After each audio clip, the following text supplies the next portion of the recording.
Okay, we are live. Welcome. How are you doing?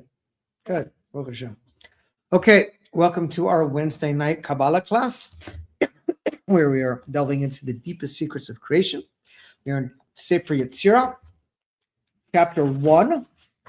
We are still in chapter 1. We are in chapter 1, subsection 7. Excuse me. And for those following along,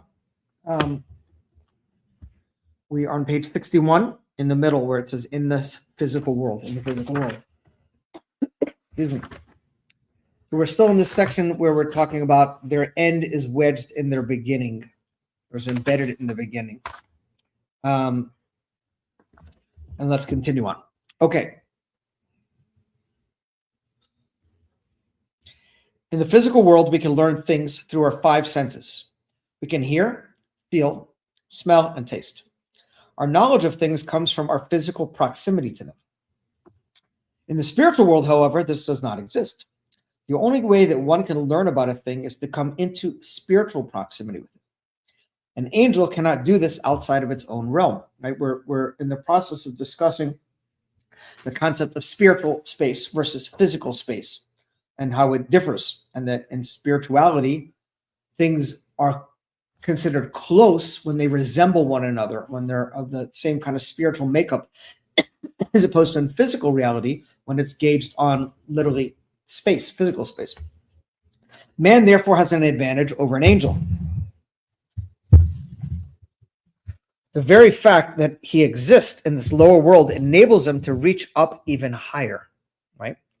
We were talking about this concept last night, this concept of the darker it appears to be what comes into this world, the higher its sources of above. The same thing with man, because we're able to come from such a low place, at the flip of it, we're able to reach the highest realms. There are concepts of good decreed by God, and as his decrees, they are intimately bound to him. When a man physically involves himself with these good concepts, he literally binds himself to God. He thus achieves a closeness that no angel could ever hope to reach, which is why we know that the name or the term for mitzvah is also the same root of to connect, because that's how we connect to Hashem. This is a major difference between a man and an angel. An angel is assigned to one spiritual station, and there's no way to rise any higher. Thus, when the prophet speaks of angels, he says, around him the seraphim stood. Angels described as standing and stationary. But when God speaks to man, he tells him, if you walk in my ways, then it will give you a place to move amongst those who stand here. God was showing the prophet Zechariah a vision of stationary angels and telling him that he would be able to move among them.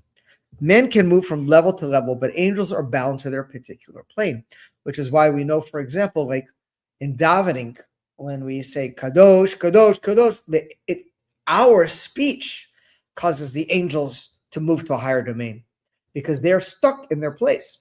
They can't move from different spiritual domains. So when the holy words of a Jew down here during davening or learning, when we're saying these words, it's literally causing the angel from our speech. There are many levels in the spiritual world. If only the spiritual world exists, there would be no way for these to come together. The only thing that can possibly unify these spiritual levels is their relationship to the physical world, right? We're going to talk about that in a moment, like a flame in a burning coal. And again, this is why the pasuk says that the heavens of heavens cannot contain me, because heavens are spiritual, and something spiritual cannot contain something spiritual. It has to be manifest into something physical. Hence, from this, we know that the entire purpose of creation is not the upper worlds. The Rebbe talks about in Basi Lagani that every energy source that is stored up there, the ultimate purpose of it is to descend back into the physical world, which is why even, I bring me the water.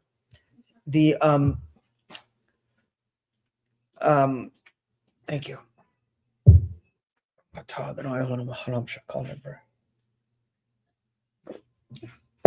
The The holiest Siddiqim that ever lived will come back to their physical bodies when Mashiach comes, to show that this physical world is the ultimate completion. In order to reach the highest levels of holiness, man must therefore become part of the physical world. Interesting enough, in this week's Sikha, from the Rebbe from Nun Aleph, Achrei Kedoshim, the Rebbe points out this concept how in the Mishnah of this week's Pirkei Avos, it says, reflect on three things and you'll never come to sin. There's an eye above you that sees, an ear above you that hears, and all your deeds are recorded in a book.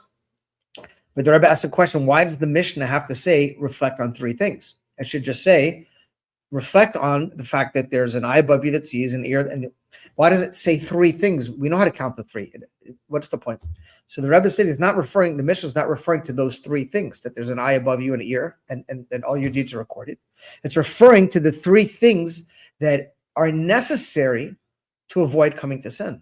And that is God, you, and the world.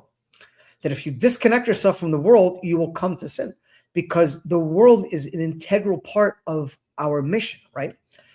Where the way the energy flows down, it's between us and God. God's giving us energy, and we need to give that energy to others. We have to interact and be a light to the rest of the world and bring that energy into the world. And that will return the energy, it's called Or Choizer, back up to Hashem. So if we're taking the energy and we're just locking ourselves away in a room somewhere, we're defeating the whole point of creation. And that's the idea he's saying right now. Everything has to be connected to physicality. When he obeys God's commandments, he attaches himself to the same physical objects as the one who gave the commandments. In obeying these commandments, man therefore attaches himself to God to the greatest possible degree. He is thus able to scale to the highest spiritual heights. This is the symbolism of Yaakov's dream, in which he saw a ladder standing on earth, whose top reached the heavens. It is only through earthly deeds that we can climb the loftiest heights. The different levels of the spiritual world, the rungs of the ladder, can only be bound together when they're standing on earth. If that ladder was not grounded in the world and started up 10 feet high, there would be no rungs of the spiritual ladder. It would all collapse. It's the world that's the foundation of everything, right? As a tzaddik is Yisod, what is he? He's the foundation of the world. And this is a very unique thing in Judaism. And it's a very concept that is foreign to most people, because in most of the religions, it's really about avoiding pretty much anything in this world and trying to escape this world so you can enter into a heavenly realm, another realm, a world beyond. This world is evil. And Judaism is the complete opposite, that the whole purpose of creation is this physical world. The Sefirot are not physical and do not appear to be attached to any physical concept. Since they represent different concepts and levels, the question then arises, how can they interact? Obviously, the only possible way is through some relationship with the physical world. It is only when two different Sefirot come together and interact with the same physical object that they can interact with each other. Ruchnius and Ruchnius cannot combine. You need Gashmius to combine to Ruchnius, right? That's the whole reason we have a physical body. The Kabbalists therefore engage in many physical activities with the primary intent of unifying the Sefirot. Meaning, the goal is to make these Sefirot come together and be unified. And in order to do that, we have to have a physical basis for it. There has to be something in this physical world that allows that energy to bind together. Hello, how are you? 62. No, you've been paying attention to the last page. We're on the bottom of 62. Another way in which the Sefirot are unified is through the divine names. This is especially true of the Tetragrammaton, Yud, He, Vav, He. According to the Kabbalists, the apex of the Yud represents Keter, the Yud itself, Chochmah, the initial He, Bina, and the Vav which has a numerical value of 6, the next Sefirot. And the final Hey, Malchus, it's in the chart on top of 10. That is God's name, the tetragrammaton Yud Hey Vav Hey. And Yud Hey Vav Hey represents all the energy that God's manifesting from the upper worlds down to the physical world. And in fact, if you take the Yud and the Hey and the Vav and the Hey, and you look on chart 72 and you arrange them from top to bottom, you have the formation of man. The Yud is the head, the Hey is the shoulders and the arms, the Vav is the body, and the lower Hey is the legs. So this energy that God is channeling from above to below is also drawing down his energy into us. It's not just a physical world, but it's to each and every one of us inside this physical world.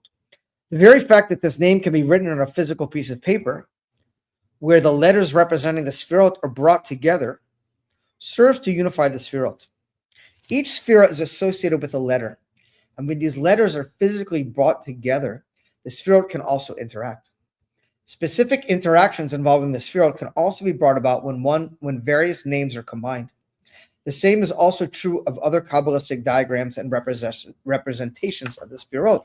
We will get to it later on with God's help about the 231 gates that all the energy in the world is channeled through. If you open a Torah scroll or even open any Hebrew book, the Hebrew letters, every single letter is exactly what we're talking about. It's channeling divine energy from above that is spiritual in nature, that can't exist in a physical plane without attaching to something physical. So the letters, even in the text of the Torah, represent a window, if you will, for this energy to channel in and through, which is why it's so important to learn Torah. Even it's nice to listen to Shirim, but if you're not looking inside and reading, especially in Hebrew, the text, you're losing out on the ability for that energy to channel and enter through you. And that is how God is bringing energy into the world through the different combinations of letters, right? So we look at a cup, which is the Hebrew word for kos, right? To us, it's a physical cup. But what it really is the kos, the Hebrew letters that make up that word, are channeling divine energy into the world and manifesting into a physical object. If God removed the spiritual letters from this cup, it wouldn't exist. It's kind of like in The Matrix. I don't know if you ever saw the movie The Matrix, right? With all the letters moving behind the things. It's code. The entire earth and everything in it is spiritual codes that turn into physicality. So basically the letters is like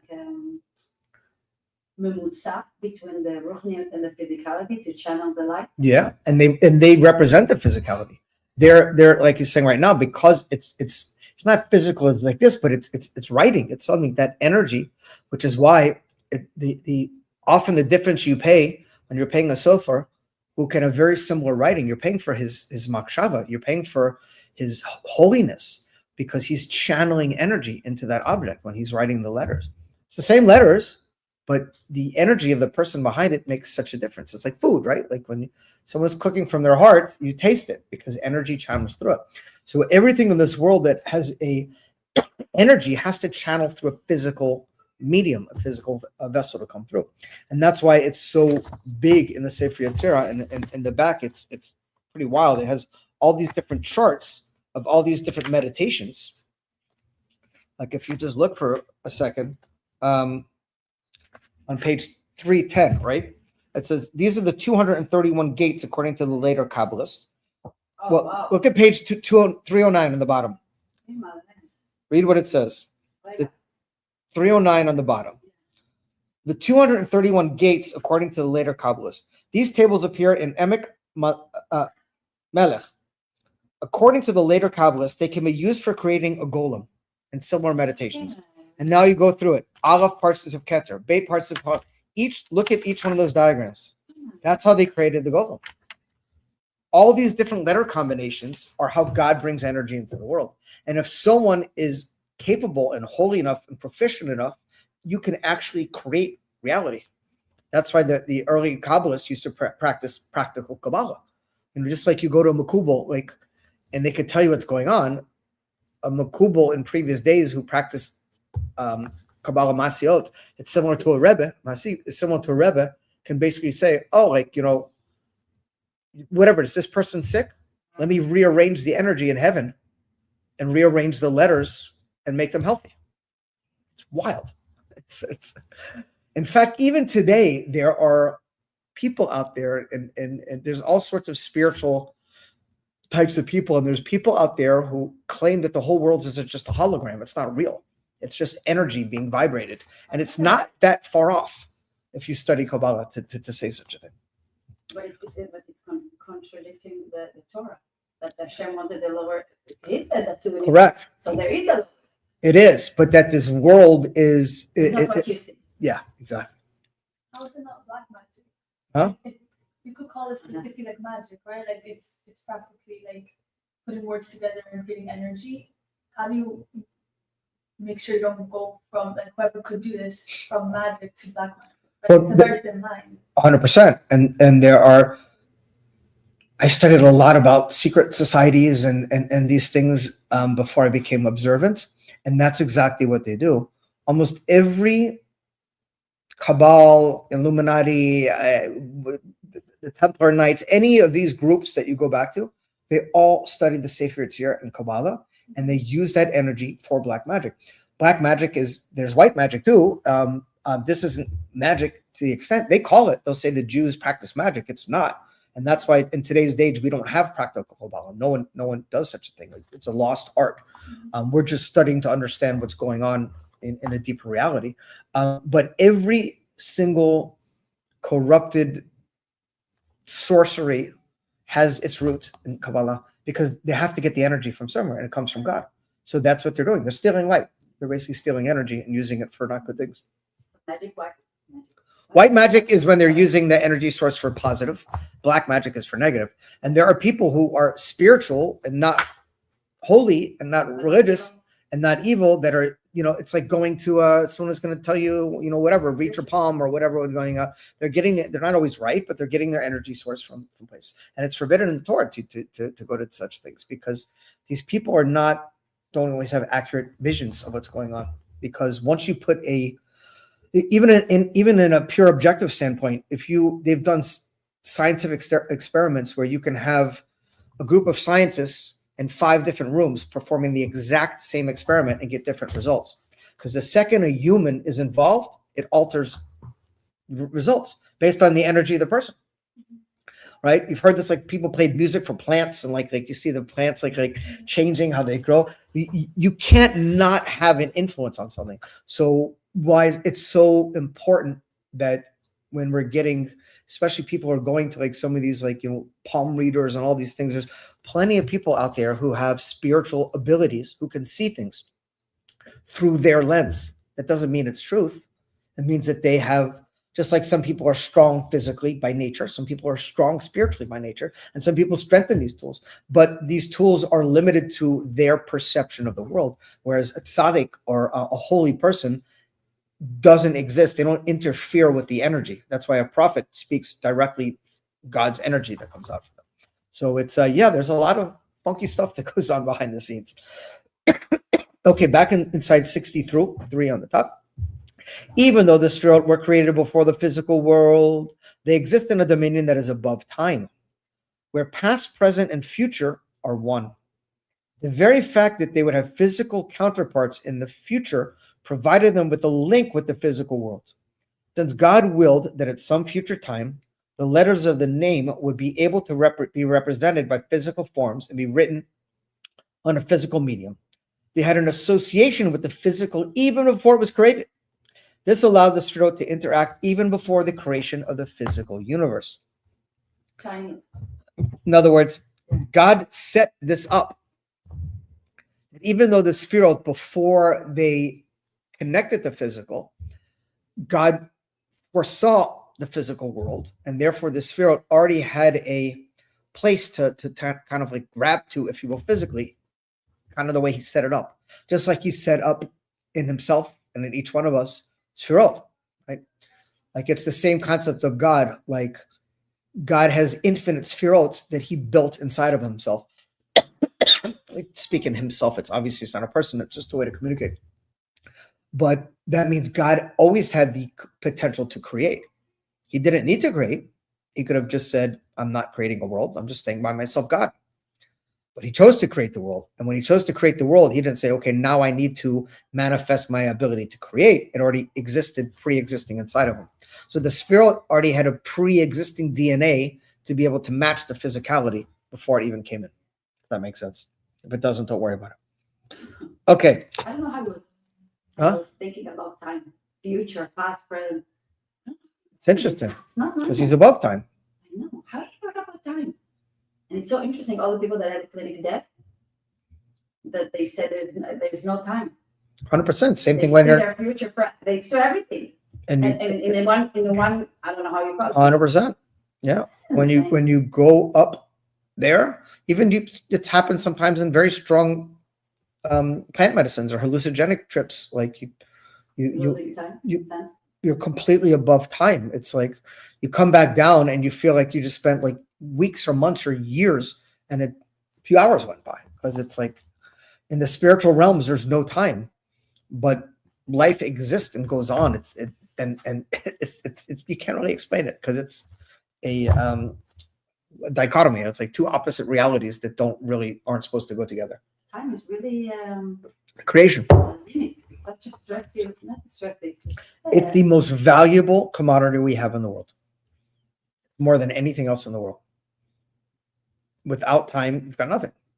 Like, if someone, I'm not going to say anyone in this room, but like, you could take pretty much a random 100 people in the street and say, what are you doing tomorrow? And they'll tell you what you're doing, and say, tomorrow's your last day in the world. What are you doing tomorrow? It's going to be completely different. Of course, because no one thinks about it. No one thinks about it, right? And time, you don't get it back. It's gone. Every minute is precious, right? Okay, the same is true of the other letters of the alphabet. Although the letters are best known as they are written down physically, they actually also represent spiritual forces. As we just said, each letter channels divine energy into the physical world. Through various combinations of the letters, the spiritual forces associated with them are brought together in various effective combinations. These spiritual forces are the letters with which heaven and earth were created. We know the Eser Dibrot, the 10 sayings that God gave out to create the world, exist in the firmament above. Huh? What do you mean? There's the Mamot, Hashem created the world, and a third of the world. No, Esra Mimrot, Esra Mamrot, yeah. Which also you channel to the Esra Dibrot. It's the same energy source. But the Esra Mamrot, the 10 sayings God brought creation into existence, they exist floating in the firmament above. And all of creation exists from 10 sayings that God made. And if, God forbid, God were to swallow those sayings back into his mouth, so to speak, everything would just disappear. And that's what the 231 gates are. They're every single combination from Aleph to Tuf, on both sides. And you have Aleph Beit, Aleph Gimel, Aleph Dalet, Aleph Hey, all the way to Tuf. And then you go Beit, Aleph Beit. Each one of those is 231 combinations between the 22 letters of the Hebrew alphabet. And every one of those combinations, so there's 231 gates. Hopefully we'll get our 231 gates thing soon, so we'll be able to show everyone what it looks like. Let's see if I can find it real quick, because it's one of my favorite Kabbalistic diagrams. Yeah. How are you? You're not interrupting. Sure. Which one? Just find place. Here? Yeah. So go to page 111. 111. I want to see something cool.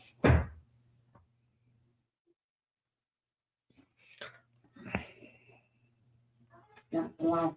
Those are the 231 gates.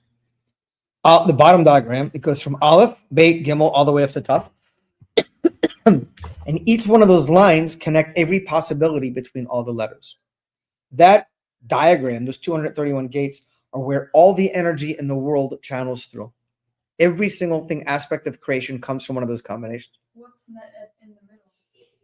That's a good question. I don't know if there's anything that's the point we don't meet. It's feel like a triangle. Do you see? Yeah. It's wild. They took it from the other side also. Yeah. Because the triangle is their sign. Yep. Yep. I don't know how someone thought about it. So that's the idea, that all the energy that comes in is channeling through Hashem. There's nothing that could exist outside of God, which is why the most evil, corrupt, horrific things in the world have to have divine energy sources inside of them, or they wouldn't exist.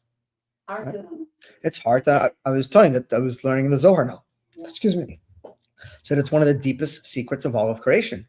We are ruchnius, where holiness, kedusha, gives birth to klipa. How could it be that the holiest God, the source of all good, of all holiness, gives forth energy of the worst energy and the worst darkness things, and they all somehow coexist together? Can't really wrap your head around such a thing because it's beyond the scope of normal explanation. But the idea is that ultimately to realize that there's nothing with God. Nothing could exist outside of God. From- Everything good, there always has to be something bad to balance it out. That's what the tree of knowledge is about. That's what God said, don't touch this tree, because if everyone in the world weighed 700 pounds, you wouldn't say the whole world's overweight, because there's nothing to counterbalance. Exactly. You don't have light without darkness. And the brighter the light, the bigger the shadow it casts. So it's the same concept. So that's how God created the world, when he said, here's the tree of life, eat from here. Here's the tree of knowledge, don't eat from here. Meaning you can't put into your brain this concept of being able to decipher what is good and what is evil, because we don't have the capacity for such a thing. Only God does. And that's what happened, is that energy that was locked into the tree, once Adam and Chava put it in their mouth, all the good and evil went inside. And it's the source of all confusion, mental illnesses, all sicknesses, because there's all this mixed up energy inside. And the goal is to kind of go through life and heal and push away the negative energy and pull out the good energy and reconnect to our source. And when Mashiach comes out, that is what will happen. But that's correct. It's all counterbalanced, right? Darkness and light. From all this, we see that there is an important link between the physical and the spiritual. Even Keter, the highest of the Sfirot, has a physical representation in the apex of the Yud of the divine name. This is also related to our earlier discussion of cause and effect. The highest level of Keter is the ultimate cause, while the physical world, which is Malchus, is the ultimate effect. And ultimately, it's all one, because they all connect together. And that's one of the points the Rebbe emphasizes in the latter sichos of Nun and Beis, is that Gashmias and Ruchnias are one thing. We've gotten accustomed to think that God is spiritual and the world is physical, and physical is not holy and spiritual is holy, and it's not true. There's plenty of spiritual evil, black magic, and there's plenty of physical good, right? Film, it's a pretty good thing. It's physical.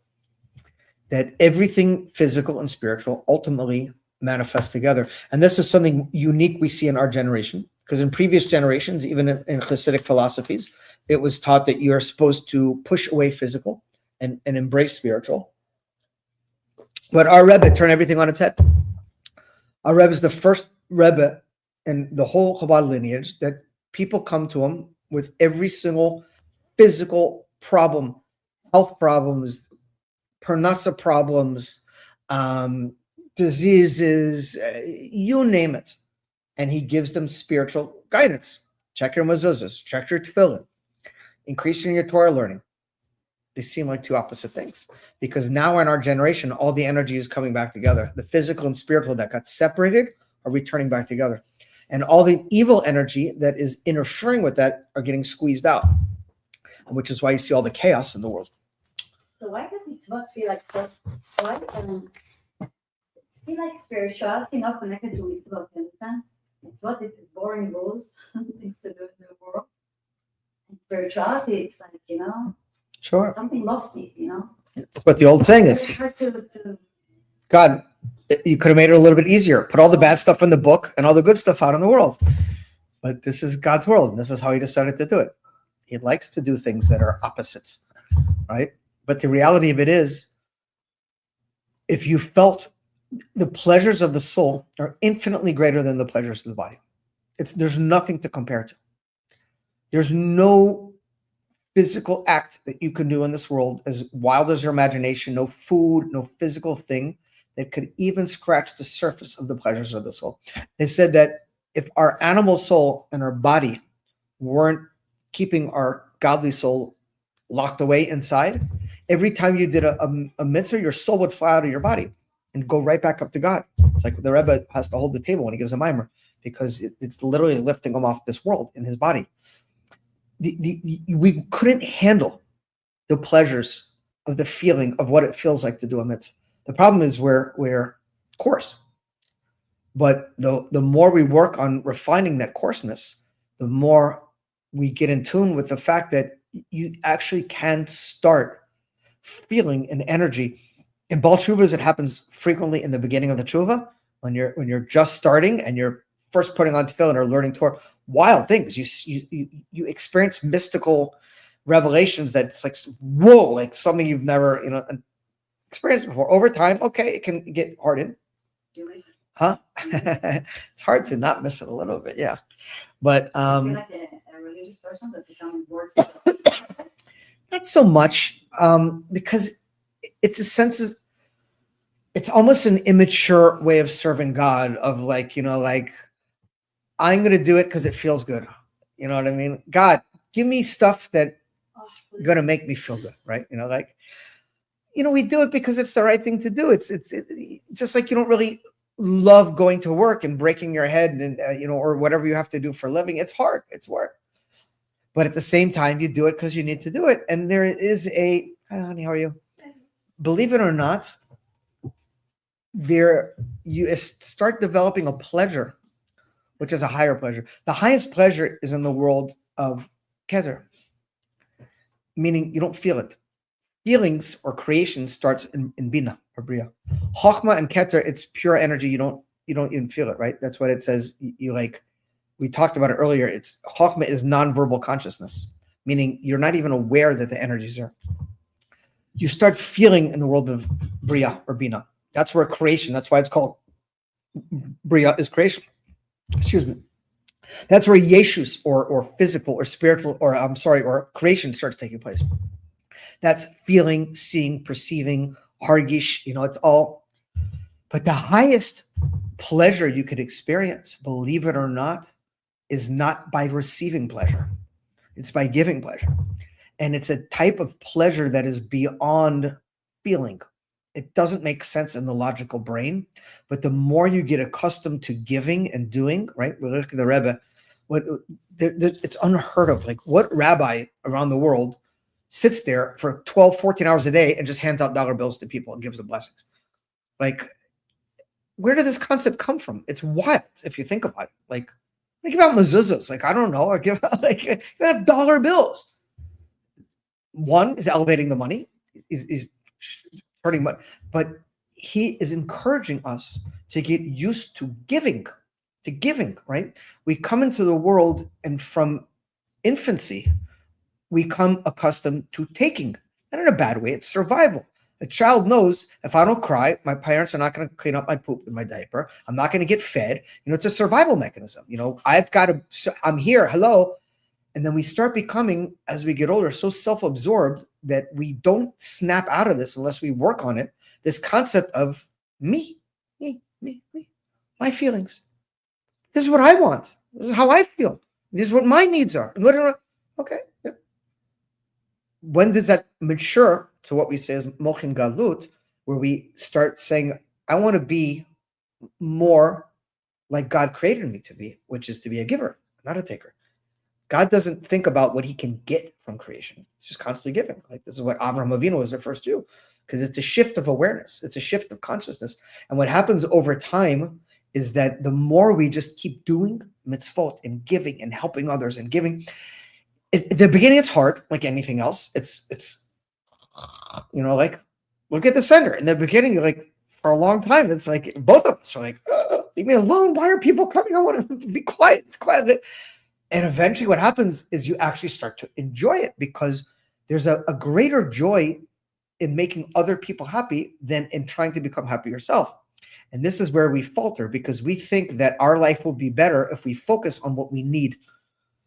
And if you refocus on what I can give or what I can do, that's when your life starts improving, because you stop thinking about yourself and you're literally living, and you start in these mitzvot, when we start to realize that they're really for our own benefit.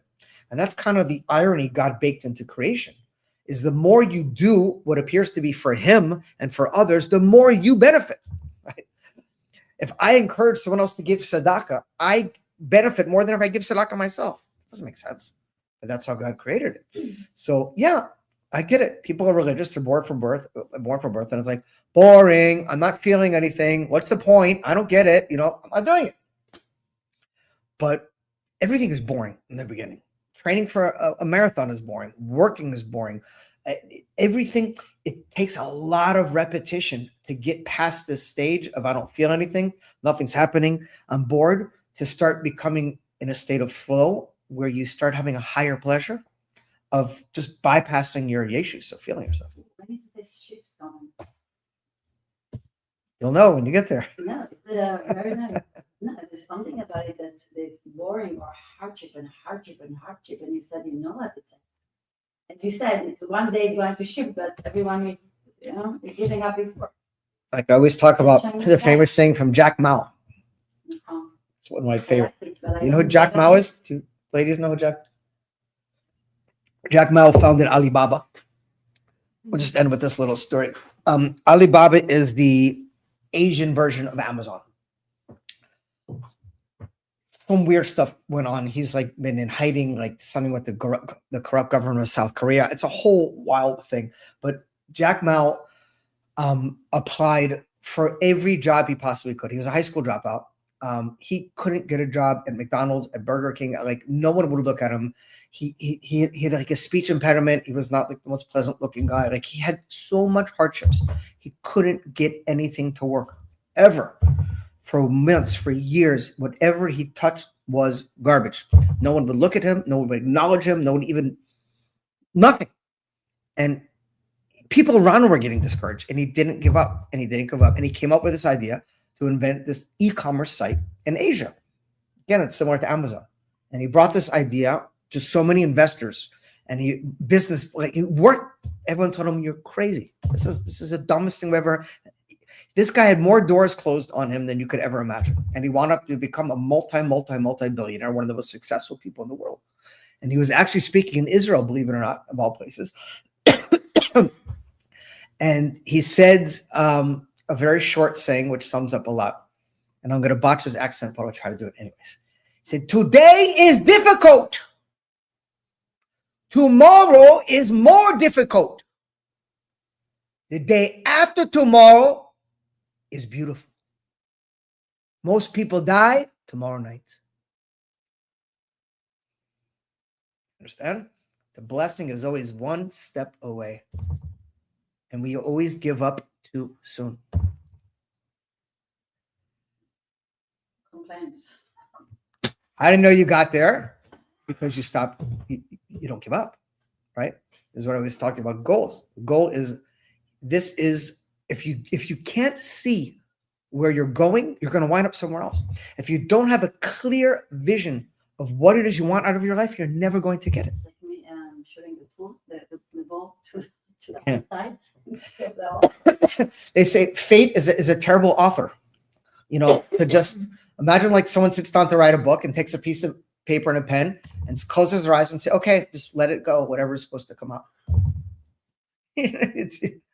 What is the subject? What are you writing about? What's the point? Once you start writing, the journey starts, and maybe it changes. Maybe it goes different. Maybe whatever. But when you have a clear goal you're working towards, now you know.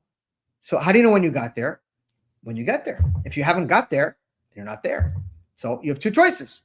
You quit, give up, and say, it's too hard. Or you keep going. And we speak about a lot of these classes. We are built in this world to go through hardship, through difficult, through challenges, through suffering, through pain. It's part of our makeup as DNA. And it's very simple choice. You want pain of effort or pain of regret? Take your pick. That's all you get. It's true. I don't mean to be harsh, but you go on in life, and at some point in time, instead of having the pain of putting in hard work, you have the pain of regret. It's a much worse pain, because you got to live day in and day out of what you could have, should have, would have done.